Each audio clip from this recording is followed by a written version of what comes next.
Application Data Systems, and we're going to show you the case management module. The case management module is an extension of the incident reporting module. It is just a tool meant to manage your incident reports from a detective's standpoint. It's a place for them to log their activity that they do on a case, and it's a place where they can clear the case with a certain status without having to go back into the incident report to do that, and I'll show you that here in a little bit.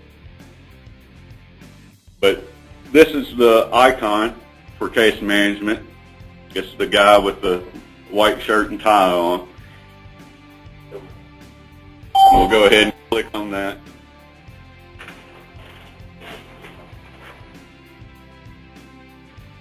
And you have a sub-menu to case management just like you do the rest of our systems. Is everyone there familiar with incident reporting? Yes. Okay. So we'll go ahead and go into Create, Edit, Case Management. Now there's two views to case management. This view that you're currently seeing is the supervisor's view. The supervisor will get two grids, the unassigned cases grid and the assigned case grid. Just a regular detective will only get the assigned cases. Now what shows up in the unassigned cases for the supervisor can be limited down. It can be completely open. It can be every unassigned case in your organization. Or we can limit that down to your district, or we can limit it down to your district with a offense code. This is something we did for East Baton Rouge Sheriff's Office. So they have a burglary division.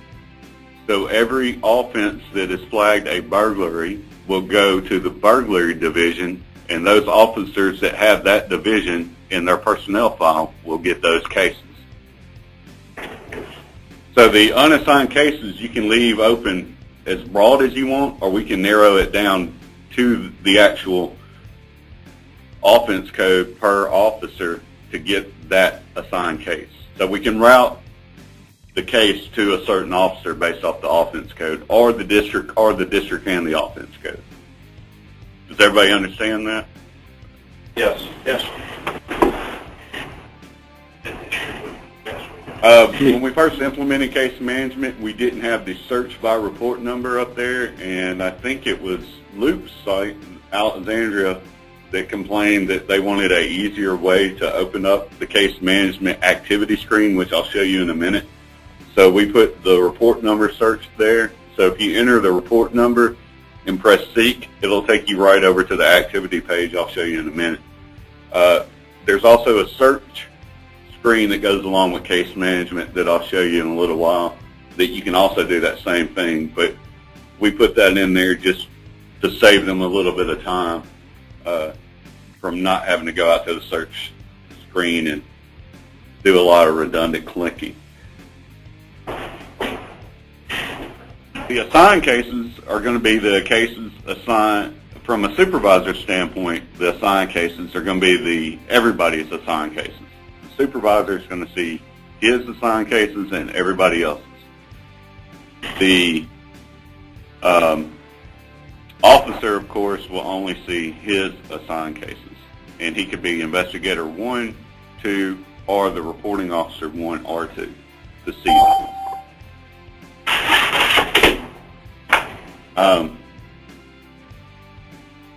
So we'll look at it from the supervisor's point of view first.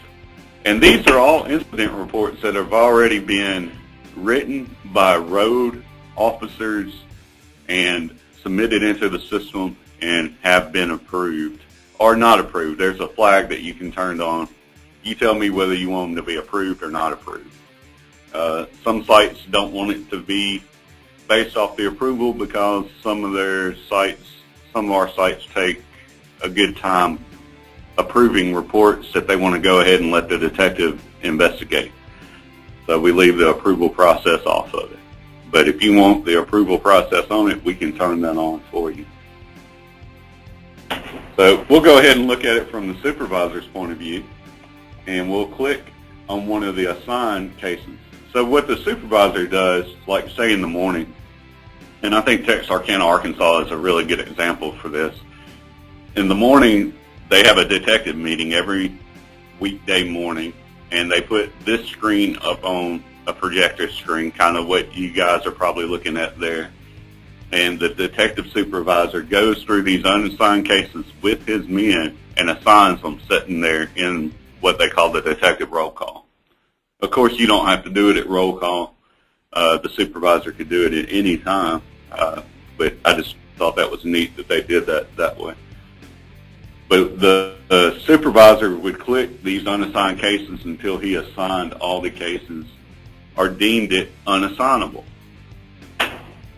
And I can show you how you do that in a second. So you click on the first one, and it's going to pop up automatically the assignment screen. If the case is not assigned, we're going to automatically pop up the assignment screen. This gives you Investigator 1, Investigator 2, the assigned by, the division, and the case status. And it also gives you the narrative from the original report. The reason we did the narrative is because the first place we put it in said, well, that's great, you pop up the assignment screen, but I don't know anything about the case. I don't know any of the details about the case, so I don't know who to best assign this to. I don't know which one of my detectives would be best suited to do this case. So I need more information. So they would have to X out of the window and go look up the narrative to find that out. So what we did is we placed the narrative from the original report right on the assignment screen so the supervisor could read that narrative and determine what detective was best suited for that case. So at this point, the supervisor can read the narrative and say, this case is not a case that a detective is going to handle. This is a barking dog type case. This is just some kind of case that's not going to get investigated. Well, there's certain case statuses, and your agency determines that and tells us what they're going to be. But you can tell us what case status you want it to be, and if you make a case that case status, then we will take it out of the unassigned grid, but not assign it to anybody. So it won't show back up in case management, but it won't be assigned to anybody. So this is what you do with your cases that are not investigatable. So if it's one of those, you would select the case status, that case status, the date, and click update at this point. And then that case would come out of your unassigned case status grid from that first screen I showed you and not show up in case management anymore. Now, one thing that Texarkana also does is they teach their road officers that case status. So if you go on a barking dog call, you know that this is something the detective's not going to be bothered with. Automatically flag your incident report with that case status when you write it, and it will never show up in the unassigned cases. That way, the detective supervisor will never even have to be bothered with it. So you can go about it either way. You can train your road deputies to do it, or your detective supervisor can do it at that point. But we'll say that this is a good case that a detective is actually going to be assigned to. So we'll assign it to ADSi user and give it a current date and click update. And you can see here that it assigned it to ADSi on today's date. The screen you're looking at now is the activity screen. One of the nice things that we've done here on the activity screen is we've included the case summary from the original report and all of the supplements. And the reason we've done that is to give the detective a nice little synopsis of the incident that he's working on. Say that he wants to look at that particular offense code, he could easily click suspicious person, and it takes him right over to the offense screen of the incident report and lets him look at the details of that offense. And this would be true if there was people or vehicles or property or anything on the incident report. It would take him right over to that detailed information of the incident report. Well, when we first did it, they would have to hit exit, go back into case management, search for that incident again. So what we did is we put a hyperlink here on the bottom of the case summary that will take you right back to case management, to the activity screen. So, as I said before, case management is just an extension of incident reporting. It's just a management tool to incident reporting. And we try to integrate both of them very nicely so you can jump from the incident report back to case management with no hassle whatsoever. Okay, this is the activity page. You have an activity date, a from time, and a to time, and we calculate the total time that you spent doing that activity. So we'll put today's date, and we'll say that we started at 10 o'clock, and it's now 10:15.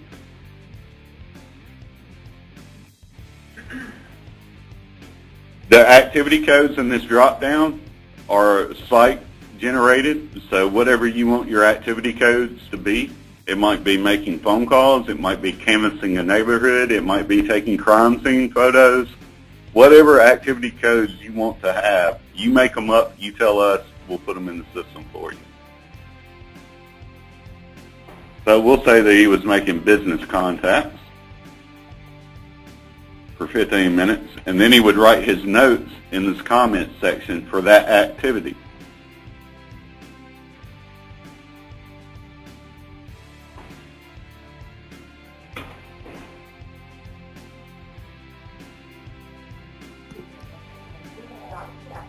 And you just click Add New, and you see the notes show up down at the bottom. We'll say that I also I made some phone calls, so I click Clear. And today, date from say 11 to noon.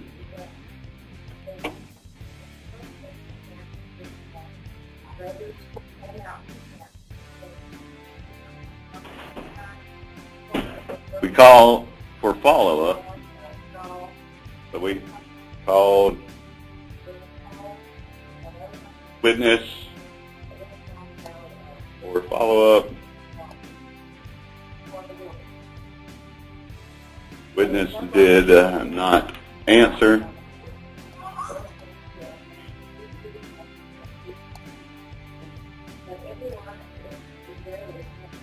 So you get the point. You just log your activity that you do on that case, and I'll show you in a little while. We have a batch report that'll run that'll show you the activity and the assignment of that case.